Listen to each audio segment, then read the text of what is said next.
প্রিয় বন্ধুরা, চ্যানেলে সবাইকে স্বাগত জানাচ্ছি। আমরা আজকে আরম্ভ করতে যাচ্ছি English grammar practice set for exams. এগুলো বিভিন্ন এক্সামের জন্যই লাগে। তোমরা জানো যারা আপার প্রাইমারির এক্সাম দিচ্ছ বা ক্লার্কের এক্সাম দিচ্ছ, গ্রুপ সি, গ্রুপ ডি এবং বিভিন্ন পরীক্ষার জন্য কিন্তু এই গ্রামারগুলো লাগে। আমরা এর আগে এসএসসির জন্য এই বা এসএলএসটির জন্য গ্রামারগুলো দিয়েছি, সেই টাইপেরই গ্রামার আছে, ভালো লাগবে। চলো তাহলে আরম্ভ করি। আচ্ছা, প্রথম প্রশ্ন, find out the error in the alternatives. এই অল্টারনেটিভ গুলোর মধ্যে এররটা কোথায় আছে সেটাকে আমাদের কিন্তু খুঁজে বের করতে হবে। তো কিরকম ভাগটা আছে দেখো। অপশন এ তে he was, B number so coward that he did not move at night. তো এটা আমাদের প্রশ্নটা দেওয়া আছে। এবার আমাদের এর মধ্যে এররটা খুঁজে বের করতে হবে। তোমরা জানো এরকম এরর কারেকশন থাকে, এসএলএসটিতে থাকে, বিভিন্ন সব পরীক্ষাতেই থাকে, গ্রুপ সি, গ্রুপ ডি সব পরীক্ষাতেই আমরা এক্সপেক্ট করতে পারি এবং আপার প্রাইমারিতে।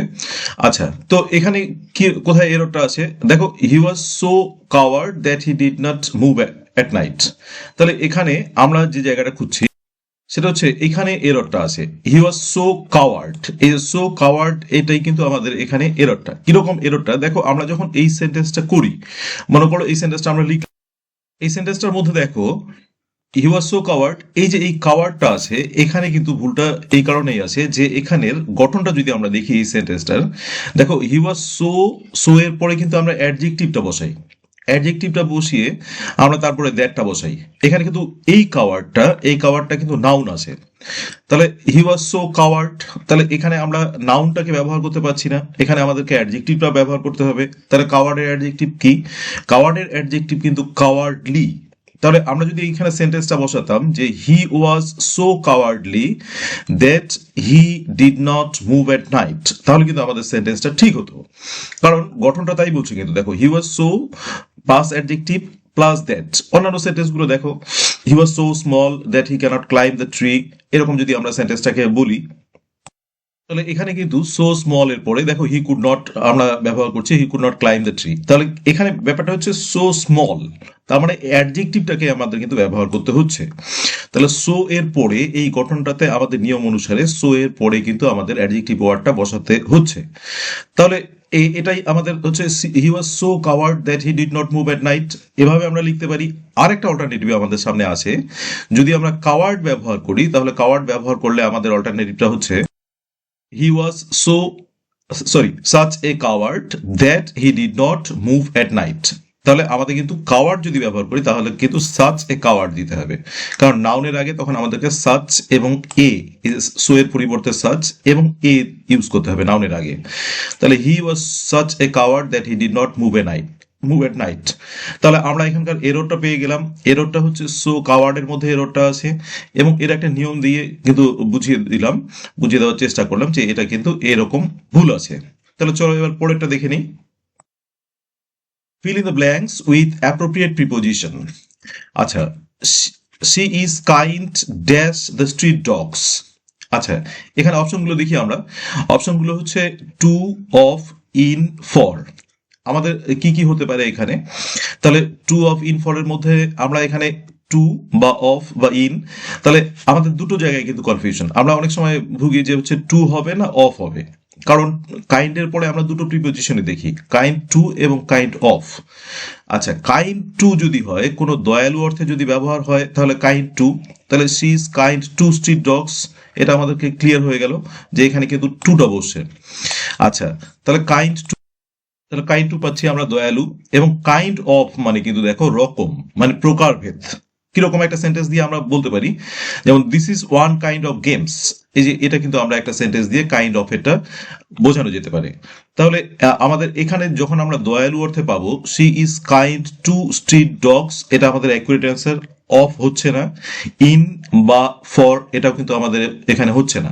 তাহলে অ্যাপ্রোপ্রিয়েট প্রিপোজিশন গুলো কিন্তু আমাদের অনেক সময় এরকম দুটো, একটা ওয়ার্ড দিয়ে দুটো প্রিপোজিশন থাকে, সেগুলো কিন্তু একটু কনফিউজিং। সেগুলো আমরা একটু স্পষ্ট করে ক্লিয়ার করে যদি একটু বুঝে নিই তাহলে কিন্তু আমাদের সুবিধা হবে। চলো পরেরটা আসি। Synonym of the word august. August শব্দের সিনোনিম চাইছে। সিনোনিম আমরা জানি সমার্থক শব্দগুলো, দেখো কি কি আছে। আচ্ছা, কমন, রিডিকুলাস, ডিগনিফাইড, পেটি। আচ্ছা, তাহলে আমাদের অগাস্ট মিনিংটাকে জানতে হবে। অগাস্ট মিনিংটাকে কিন্তু ভালো করেই জানতে হবে এবং এর সঙ্গে সঙ্গে এই ওয়ার্ডগুলো কিন্তু আমাদের জেনে নিতে হয়। তো অগাস্ট মানে আমরা জানি মহিমান্বিত বা মহান, এই টাইপের ওয়ার্ডগুলো কিন্তু যে বাংলা অর্থগুলো হয় সেটা কিন্তু অগাস্ট অর্থ হয়। তো এখানে আমরা কি কি পাচ্ছি? কমন, সাধারণ, রিডিকুলাস, হাস্যকর, ডিগনিফাইড। ডিগনিফাইড মানে কিন্তু মহিমান্বিত। তাহলে আমাদের সিনোনিম, অগাস্টের সিনোনিম হচ্ছে কিন্তু ডিগনিফাইড। পেটি, পেটি মানে কিন্তু তুচ্ছ। এই টাইপের গুলো কিন্তু ওয়ার্ড শিখে রাখবে, তাহলে আমাদের সিনোনিম গুলোতে সুবিধা হবে। সিনোনিম গুলো কিন্তু থাকে বিভিন্ন পরীক্ষাতেই। তাহলে অগাস্টের অ্যান্সারটা পাচ্ছি আমরা কিন্তু হচ্ছে ডিগনিফাইড। আচ্ছা, choose the appropriate preposition. She is plunged dash deep thought. তাহলে আমরা কিন্তু প্লান্সডের সঙ্গে পাচ্ছি প্লান্সড ডিপ থট। প্লান্সডে কি অপশনগুলো দেখি আমরা, উইথ, ইন, অ্যাবাউট, এট। তাহলে প্লান্সডের সঙ্গে আমাদের যে প্রিপোজিশনটা ইউজ করতে হবে, দেখো প্লান্সডের সঙ্গে উইথ হয় না, in, plunged in deep thought, অর্থাৎ গভীরভাবে চিন্তামগ্ন থাকা, কিন্তু সেটাকে আমরা প্লান্সড বলি। আচ্ছা, এর সঙ্গে কিন্তু আরেকটা প্রিপোজিশন ইউজ হয় প্লান্সডের সঙ্গে, সেটা কিন্তু হচ্ছে প্লান্সড ইনটু। প্লান্সড ইনটু কিন্তু ডুবে যাওয়া অর্থে আমরা ব্যবহার করি। তাহলে যখন আমরা ডিপ থট পাচ্ছি, যে গভীর চিন্তাতে নিমগ্ন থাকা, সেই নিমগ্ন থাকা অর্থে কিন্তু আমরা ব্যবহার পাচ্ছি হচ্ছে প্লান্সড ইন। তাহলে she is plunged in deep thought, এটাই আমাদের অ্যান্সার। তাহলে অ্যাবাউট হচ্ছে না এবং অ্যাট ও হচ্ছে না এখানে। তাহলে চলো পরেরটা দেখি। Choose the correct antonym of the word cacophonous. Cacophonous শব্দের কিন্তু আমাদের এখানে অ্যান্টোনিমটা চাইছে। তো অ্যান্টোনিমটা আমরা দেখি কি কি অপশনগুলো আছে। হার্স, লাউড, ক্লামারাস, সোনোরাস, এই চারটা কিন্তু আমাদের এখানে অপশন আছে। তো আমাদের দেখতে হবে যে ক্যাকোফোনাস শব্দের অর্থটা কি। ক্যাকোফোনাস শব্দের অর্থ দেখা হচ্ছে কর্কশ বা বেসুরো। কর্কশ বা বেসুরো যেগুলো শব্দ সাউন্ড থাকে সেগুলোর ক্ষেত্রে কিন্তু আমরা ক্যাকোফোনাসটাকে ইউজ করি। আচ্ছা, ক্যাকোফোনাসের অ্যান্টোনিম কি হতে পারে? ক্যাকোফোনাস দেখো প্রথমটা, তাহলে হার্টস। হার্টস মানে আমরা জানি কর্কশ। লাউড, লাউড মানে কিন্তু হচ্ছে উচ্চস্বরে। সেক্ষেত্রে কিন্তু লাউডটা আমাদের কিন্তু এই ক্যাকোফোনাস একই রকম অর্থে ব্যবহার হতে পারে, অর্থাৎ লাউড খুব জোরে জোরে আওয়াজ হলে কিন্তু সেটা একটু বেসুরই হয় বা কর্কশই হয়। আচ্ছা, ক্লামারাস। ক্লামারাসটাও কিন্তু একই রকম বেসুরো হয় বা একদম যেখানে কোলাহলপূর্ণ, যেটাকে আমরা বলি ক্লামারাস শব্দের অর্থটা। সোনোরাস, সোনোরাস মানে এটা কিন্তু হচ্ছে এটা সুমধুর বা খুব মিষ্টি। তো তাহলে ক্যাকোফোনাসের আমরা বিপরীতটাকে বলতে পারি হচ্ছে সোনোরাস। সোনোরাসটা হচ্ছে রাইট ওয়ার্ড। তাহলে আমাদের অপশনগুলো হচ্ছে, দেখো যে অপশনগুলো আছে সেই অপশনগুলোর মধ্যে কিন্তু আমাদের এখানে আমাদের চলে আসছে হচ্ছে সোনোরাসটাই হচ্ছে রাইট আনসার। তাহলে ক্যাকোফোনাসের রাইট অ্যান্সার পাচ্ছি আমরা হচ্ছে সোনোরাস। আচ্ছা, a dash of singers sang beautifully in the charts. Choose the appropriate collective noun. এখানে অ্যাপ্রোপ্রিয়েট কালেকটিভ নাউনটাকে ইউজ করতে বলছি কিন্তু। দেখো এ ড্যাশ অফ সিঙ্গার্স, তাহলে ড্যাশ অফ সিঙ্গার্স বলতে কি অপশনগুলো আমাদের কি আছে? এ কোর দেওয়া আছে প্রথমটা, টিম, তারপরটা দেওয়া আছে হচ্ছে ক্রাউড, তারপরটা দেওয়া আছে হোল্ড। তাহলে সিঙ্গার্স এর ক্ষেত্রে আমরা যেটা খেয়াল করি, তাহলে সিঙ্গার্স এর ক্ষেত্রে আমাদের কিন্তু রাইট হচ্ছে a choir of singers. A choir of singers sang beautifully in the church. তার মানে একদল গায়ক চার্চের মধ্যে খুব সুন্দর করে গানটা গাইলেন। তাহলে একদল গায়ক যখন হচ্ছে, তাহলে এ কোর অফ সিঙ্গার্স হচ্ছে আমাদের রাইট অ্যান্সার। সিঙ্গার্স এর ক্ষেত্রে আমরা টিম ইউজ করি না, ক্রাউড ইউজ করি না বা হোর্ড ইউজ করি না। এগুলো সবগুলোই কিন্তু টিম, ক্রাউড, হোর্ড এগুলো কিন্তু বিশেষ বিশেষ দল বোঝায়। কিন্তু সিঙ্গার্স এর টিম হয়ে গেলে তখন কিন্তু আমাদের এই কোর শব্দটাকে আমরা ইউজ করি। অনেক সময় কোরাসও আমরা ইউজ করি এবং বিভিন্ন অন্যান্য ওয়ার্ডগুলো ইউজ করি, কিন্তু এখানে কোর অফ সিঙ্গার্সই আমরা এখানে অ্যাপ্রোপ্রিয়েট অপশন হিসাবে পাচ্ছি। Adjective, the adjective word of lion. লায়নের অ্যাডজেক্টিভটা কিন্তু চেয়েছে এখানে। তো লায়নের অ্যাডজেক্টিভটা কি দেখো আমরা, লায়নেস, লায়োনিটি, লায়োনাইন, লিওনিয়াল। দেখো এখানে আমরা কিন্তু চারটা ওয়ার্ড পেয়ে গেলাম। তো আমাদের কিন্তু অ্যাডজেক্টিভ ওয়ার্ডটা জানতে হচ্ছে লায়নের। আমরা অনেকেই হয়তো জানি না বা অনেক সময় এড়িয়ে গেছি, অতটা খেয়াল করিনি, কিন্তু লায়নের অ্যাডজেক্টিভ ওয়ার্ড আছে এবং সেটাকে ব্যবহার করা হয়। তাহলে কোনটা হবে? দেখো লায়নেস এটা অ্যাডজেক্টিভ ওয়ার্ড নয় লায়নের, এবং লায়নেটে এটাও অ্যাডজেক্টিভ ওয়ার্ড নয়। লিওনাইন, লিওনাইন কিন্তু এই শব্দটাই কিন্তু হচ্ছে লায়নের অ্যাডজেক্টিভ ওয়ার্ড। এবং লিওনিয়াল নয়, তাহলে আমরা হচ্ছে সি নাম্বারটা রাইট অ্যান্সার পাচ্ছি। তোমাদের একটা এক্সাম্পল দিয়ে দেখিয়ে দিই। একটা সেন্টেন্সের মধ্যে দেখো, his leonine beard and the red shirt became symbol of courage. এখানে সিম্বল অফ কারেজটাকে ওঠেনি, তো সিম্বল অফ কারেজ যদি আমরা বলি এখানে, বা সিম্বল অফ ভেলার যদি আমরা বলি, তাহলে আমাদের কিন্তু এখানে অ্যান্সারটা পাচ্ছি, তাহলে সিম্বল অফ ভেলার। আচ্ছা, তাহলে এই লিওনাইন শব্দটা কিন্তু হচ্ছে আমাদের অ্যাডজেক্টিভ হিসেবে ব্যবহার হচ্ছে। দেখো যে তার লায়নের মতো বিয়ার্ড, তার বিয়ার্ডটা লায়নের মতো, অ্যাডজেক্টিভ ওয়ার্ড লায়ন, তাহলে লিওনাইন, তাহলে সিম্বল অফ ভেলার আমরা পাচ্ছি। তো এখানে অ্যাডজেক্টিভ অফ লায়নটাকে খেয়াল রাখবে, leonine. God save the Queen, which mood is used in this line. তাহলে এখানে আমরা একটা পাচ্ছি মুডটাকে আইডেন্টিফাই করতে বলছি কিন্তু দেখো, তাহলে গড সেভ দ্য কুইন, এটার কি কি অপশন আছে দেখো, indicative mood, imperative mood, subjunctive mood এবং নান অফ দিস। তো আমরা যখন উইশ গুলোকে পাই তখন এই উইশ গুলোকে কিন্তু আমরা যে মুডের ক্যাটাগরিতে ফেলি সেটা কিন্তু হচ্ছে সাবজাংটিভ মুড। তাহলে এখানে কিন্তু আমরা সেই সাবজাংটিভ মুডটারই ব্যবহার পাচ্ছি, তাহলে সাবজাংটিভ মুড। আমরা জানি যে এটা ইন্ডিকেটিভ মুড হয় না, ইন্ডিকেটিভ মুডগুলো এমনি সাধারণ সেন্টেন্সগুলো হয়, এবং এখানে এই ইম্পারেটিভ মুড হচ্ছে না, যে ইম্পারেটিভ মুডের যে অর্ডারগুলো পাচ্ছি সেটা হচ্ছে না, তাহলে সাবজাংটিভ মুডটাই কিন্তু হচ্ছে আমাদের এখানে সি অপশনটাই হচ্ছে right answer. Person preoccupied with unrealistically optimistic approach to life, একে আমরা কি বলি? এরকম পার্সন থাকলে কি বলি? দেখো অপশনগুলো দেখে নাও, প্র্যাকটিক্যাল, প্র্যাগমেটিক, র্যাশনাল, কুইকজোটিক, অ্যাবসার্ডিস্ট। তো এখানে আমাদের জানতে হবে যে একটা লোক বা একটা ব্যক্তি যার হচ্ছে আনরিয়ালিস্টিক্যালি অপটিমিস্টিক, অর্থাৎ বাস্তব জ্ঞানহীন, বাস্তব সম্পর্কে ধারণা নেই, এরকম একজন যদি অপটিমিস্টিক হয়, অপটিমিস্টিক মানে জানি আশাবাদী, অর্থাৎ তিনি আশা করছেন কিন্তু সেই আশার বাস্তবতা নেই, জীবনের প্রতি তার যে লক্ষ্যটা সেই লক্ষ্যটাতে তার আশা আছে কিন্তু লক্ষ্যটার মধ্যে বাস্তবতা নেই, এরকম লোককে আমরা কি বলবো? তাহলে দেখো অপশনগুলো, প্র্যাকটিক্যাল, প্র্যাকটিক্যাল মানে হচ্ছে আমরা জানি বাস্তববাদী, তাহলে প্র্যাকটিক্যালটা মিলছে না। প্র্যাগম্যাটিক মানেও কিন্তু হচ্ছে বাস্তববাদী বা ব্যবহারবাদী, যে সুযোগের ব্যবহারটা করতে জানে, বা প্র্যাকটিক্যাল বাস্তবটাকে সে যে ভালো করে ব্যবহার করতে জানে। র্যাশনাল মানে কিন্তু যৌক্তিক। কুইকজোটিক, কুইকজোটিক শব্দটা কিন্তু এটাই যে একটা মানুষ যে আশা করছে এবং সেই আশার মধ্যে কোনো বাস্তবতা নেই, এই পার্সনগুলোকে কিন্তু আমরা কুইকজোটিক বলি। তাহলে আমাদের এখানে আমরা রাইট অ্যান্সারটা পাচ্ছি কুইকজোটিক। এবং এর সঙ্গে আরেকটা ওয়ার্ড শিখে নেবো আমরা, সেটা হচ্ছে অ্যাবসার্ডিস্ট। অ্যাবসার্ডিস্ট মানে কিন্তু হচ্ছে অযৌক্তিক, যার কোনো যুক্তিকতা নেই, এরকম অযৌক্তিক চিন্তাধারার লোককে কিন্তু আমরা অ্যাবসার্ডিস্ট বলি। তো বাকি ওয়ার্ডগুলো আমরা পেয়ে গেলাম, বাকি ওয়ার্ডগুলো শিখে নিলাম, এবং এর সঙ্গে শিখে নিলাম হচ্ছে কুইকজোটিক। কুইকজোটিক কিন্তু হচ্ছে আমরা একটা শব্দ পাচ্ছি জন কুইকজোট, তোমরা জানো, সেই জন কুইকজোট থেকেও কিন্তু আমরা এই কুইকজোটিক টার্মটা পাচ্ছি। তো এই অ্যাবসার্ডিস্ট মানে এতগুলো ওয়ার্ডগুলো শিখে নিতে হবে। এই ওয়ার্ডগুলো শিখে নেওয়ার সঙ্গে সঙ্গে কিন্তু আমরা ওয়ান ওয়ার্ডগুলোকে পাবো, কারণ ওয়ান ওয়ার্ডগুলো হয় কি বিভিন্ন রকম সময় দেখা গেল অন্যান্য একটা ইয়ে দিয়ে দিল, প্র্যাগমেটিক দিয়ে দিল বা অ্যাবসার্ডিস্ট দিয়ে দিল, তখন কিন্তু সেগুলো পেতে হবে বা জেনে রাখলে আমাদের বুঝতে সুবিধা হবে। তাহলে আমাদের এই ওয়ান ওয়ার্ডটা শিখে নেই। A person preoccupied with an unrealistically optimistic approach to life is called quixotic. আচ্ছা, চুজ দ্য কারেক্ট ওয়ান। এখানে কারেক্ট সেন্টেন্সটাকে কিন্তু ব্যবহার করতে বলছে। দেখো অপশনগুলো কি কি আছে, let Shyamal and I go, আচ্ছা let Shyamal and mine go, let Shyamal and me go, let Shyamal and myself go. চারটা অপশন আমরা পেয়ে গেলাম, এর মধ্যে কারেক্ট সেন্টেন্স কোনটা আছে? তাহলে কারেক্ট সেন্টেন্সটাকে আমাদের খুঁজতে হচ্ছে। তাহলে আমাদের কিন্তু দেখো এখানে let Shyamal and I go, এটা আমাদের ব্যাখ্যা করি আমরা। দেখো আমরা যখন নিয়মটা ব্যবহার করি তখন কিন্তু নিয়মটার মধ্যে থাকে লেট যোগ অবজেক্ট যোগ ভার্ব।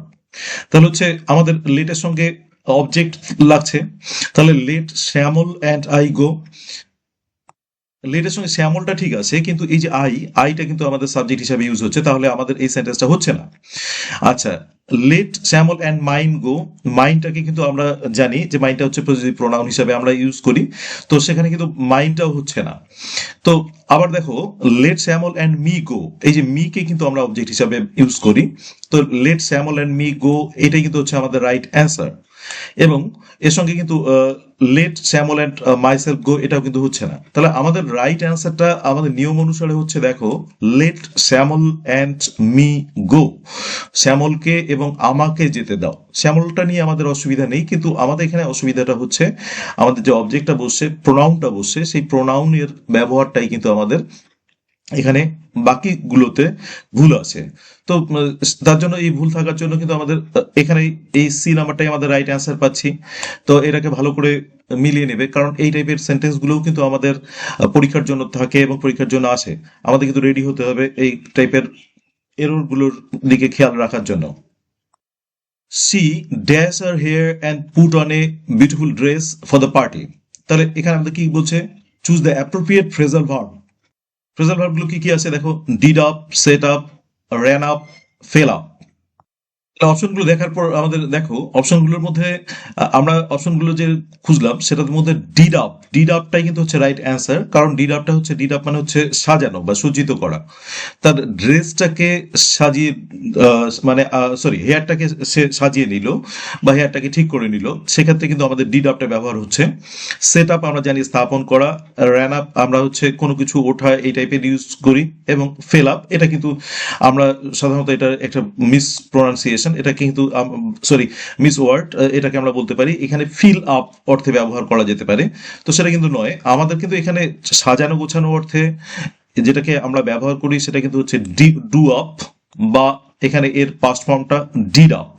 তো আমরা ডিড আপটাকে এখানে রাইট অ্যান্সার পাচ্ছি। তাহলে she did up her hair, সে তার চুলগুলোকে সাজিয়ে গুছিয়ে নিল বা চুলগুলোকে অর্নামেন্টেশন করলো, বিভিন্নভাবে সাজায়, and put on a beautiful dress, এবং একটা খুব সুন্দর ড্রেস পরলো ফর দ্য পার্টি। তাহলে অ্যাপ্রোপ্রিয়েট ফ্রেজাল ভার্বটা পাচ্ছি আমরা did up. Choose the correct antonym of the word exodus. এক্সোডাসের অ্যান্টোনিমটাকে ব্যবহার করতে বলছি কিন্তু। দেখো এক্সোডাস, তাহলে আমরা এক্সোডাস মনে করো জানি না, তাহলে আমাদেরকে কি করতে হবে, এক্সোডাসটার অর্থটা জানতে হবে। এই সিনোনিম অ্যান্টোনিম গুলো কিন্তু খুব বিভিন্ন পরীক্ষার জন্য লাগে। তো কি আছে, ডিপার্চার মানে প্রস্থান, চলে যাওয়া। আচ্ছা, অ্যারাইভাল মানে হচ্ছে আসা। হিন্ডার মানে বাধা দেওয়া। ব্রেক মানে তোমরা জানো ভাঙা। তো আমাদের এখানে কিন্তু এক্সোডাসটাকে জানতে হবে। তাহলে এক্সোডাস শব্দের অর্থটা কিন্তু হচ্ছে কোথাও যাওয়া। অনেক পরিমাণে লোক যখন একটা জার্নি করে বা একটা লং জার্নি করে, সেটাকে কিন্তু আমরা এক্সোডাস বলি। তাহলে এক্সোডাস মানে হচ্ছে যাওয়া। তাহলে আমাদের খেয়াল রাখতে হচ্ছে যে অ্যান্টোনিম ব্যবহার করতে বলছে। তাহলে এর অ্যান্টোনিমটা হচ্ছে ডিপার্চার, হচ্ছে না, ডিপার্চার মানে প্রস্থান করা বা যাওয়া। তাহলে অ্যারাইভাল শব্দটা কিন্তু আমরা পাচ্ছি হচ্ছে কারেক্ট সিনোনিম, সরি অ্যান্টোনিম। আচ্ছা, তাহলে এক্সোডাসের অ্যান্টোনিম আমরা পাচ্ছি অ্যারাইভাল। তাহলে হিন্ডার মানে বাধা দেওয়া হচ্ছে না, ব্রেক মানে বাধা দেওয়া ভাঙা, এটা হচ্ছে না। এবং ডিপার্চার যদি আমাদের থাকে, যদি সিনোনিম থাকতো তাহলে কিন্তু আমাদের ডিপার্চারটা হতো, কিন্তু এখানে অ্যান্টোনিম থাকার জন্য আমাদের অ্যারাইভালটা হচ্ছে। Plural form of the word octopus. অক্টোপাসের প্লুরাল ফর্মটাকে কিন্তু এখানে চাইছে। দেখো কি কি আছে, অক্টোপি, অক্টোপাস, অক্টোপাস, এখানে একটু স্পেলিংটা ডিফারেন্স আছে, এবং অক্টোপিউসিস, চারটা কিন্তু আমাদের অপশন আছে। তাহলে অক্টোপাসের যদি প্লুরাল ফর্মটাকে আমরা ব্যবহার করতে যাই বা প্লুরাল ফর্মটাকে জেনে নিতে চাই, তখন কিন্তু অক্টোপাসের প্লুরাল ফর্মটা কিন্তু হচ্ছে অক্টোপি। এই শব্দটা কিন্তু হচ্ছে অক্টোপাসের প্লুরাল ফর্ম। এই বাকিগুলো অক্টোপাসও হয় না বা অক্টোপাস, এইগুলো তো স্পেলিং ডিফারেন্স। আচ্ছা, এর সঙ্গে আমাদের আর একটা জিনিস আমাদের জেনে রাখতে হবে, যেটা হচ্ছে দেখো অক্টোপাসের প্লুরাল ফর্ম কিন্তু আর একটা ব্যবহার হয়, সেটা কিন্তু অক্টোপাসেস। এই স্পেলিংটাও কিন্তু প্লুরাল ফর্ম হিসাবে ব্যবহার হয়, অর্থাৎ SES এটাও ইউজ হয়। তাহলে দুটো আমরা পাচ্ছি। অক্টোপাসের প্লুরাল ফর্ম হচ্ছে অক্টোপি অর অক্টোপাসেস। এর সঙ্গে বানানের ডিফারেন্সটা দেখে নিবে, কারণ এইসব প্লুরাল ফর্মের ক্ষেত্রে বেশিরভাগ ক্ষেত্রে দেখা যায় যে বানানের একটা ডিফারেন্স দিয়ে আমাদের সেই প্রশ্নটাকে দেওয়া থাকে, অপশনগুলোকে দেওয়া থাকে। সেই অপশনগুলোকে দেওয়া থাকার জন্য কিন্তু আমাদের সেখানেই অসুবিধাটা হয়, কনফিউশন একটা ক্রিয়েট হয়। তাহলে অক্টোপাসের আমরা প্লুরাল ফর্ম এখানে অপশন এ অক্টোপি পাচ্ছি। Meaning of the idiom broken read is. Broken read এর ইডিয়ামটাকে আমাদের কিন্তু এর মিনিংটাকে করতে বলছে। দেখো খুব সুন্দর একটা ইডিয়াম এর বা ফ্রেজ, এটার কিন্তু আমাদের অর্থটাকে জানতে বলছে। তাহলে আমরা ব্রোকেন রিড শব্দটা কিন্তু হচ্ছে, আমরা জানি নল খাগড়া বা কিছু কিছু যে গাছগুলো আছে যেগুলো দিয়ে আমাদের বিভিন্ন টাইপের বাঁশিগুলো তৈরি হয়, সেগুলোকে কিন্তু আমরা ওই নল খাগড়ার বাঁশি বা বিভিন্ন টাইপের বাঁশি বলতে পারি, সেটা রিড। আচ্ছা, এইবার ব্রোকেন রিড শব্দের অর্থ কি? ব্রোকেন রিড শব্দের অর্থ ভাঙা একটা নল খাগড়া। এটার অর্থ কি হতে পারে? আচ্ছা, ভাঙা নল খাগড়া তৈরি বাঁশি, এরকম অর্থ হতে পারে। আচ্ছা, সেটা কি আছে অপশনগুলো আমরা দেখে নেই। ইলিউশরি ডিসকভারি, যেটা হচ্ছে ইলিউশরি ডিসকভারিটাকে আমরা বলতে পারি অলিক আবিষ্কার। অলিক আবিষ্কার অর্থে ইলিউশরি ডিসকভারিটাকে ব্যবহার করা যায়। আচ্ছা, ইলিউশরি মানে জানি অলিক, যেটা কল্পনার বাইরে, ইলিউশন থেকে আসছে। আচ্ছা, আনপ্রফিটেবল ভেঞ্চার, অ্যান আনপ্রফিটেবল ভেঞ্চার মানে এমন একটা কাজ যেটার মধ্যে প্রফিট নেই, এটা একটা আনপ্রফিটেবল ভেঞ্চার হচ্ছে। আচ্ছা, এরপরে আসে কনস্ট্যান্ট সোর্স অফ অ্যানোয়েন্স, ক্রমাগত একটা অবহেলার উৎস বা ক্রমাগত অবহেলার জায়গা। আচ্ছা, এ উইক আনরিলায়েবল পার্সন, একটা দুর্বল এবং যাকে ভরসা করা যায় না এরকম একটা পার্সন, সেটাই কিন্তু হচ্ছে এই মানে আমরা এখানকার অর্থটা পেলাম। তাহলে ব্রোকেন রিড বলতে কিন্তু হচ্ছে ভাঙা বাঁশি। তো ভাঙা বাঁশিটা কিন্তু অর্থে ইউজ করা যেতে পারে এটা a weak and unreliable person, একটা দুর্বল এবং ভরসা করা যায় না এরকম লোককেই কিন্তু হচ্ছে ব্রোকেন রিড অর্থে ব্যবহার করা যায়। বাকি একটাও কিন্তু অর্থ হবে না এখানে, আমরা বুঝতেই পারছি এখানে মানেগুলো আমি তোমাদের বলে দিলাম। এবং ব্রোকেন রিডের অ্যান্সার কিন্তু হচ্ছে উইক অ্যান্ড আনরিলায়েবল পার্সন। তো এইগুলোই ছিল আমাদের আজকের গ্রামারগুলো। Thank you for watching the video. Please subscribe the channel let's learn blooming birds and stay tuned.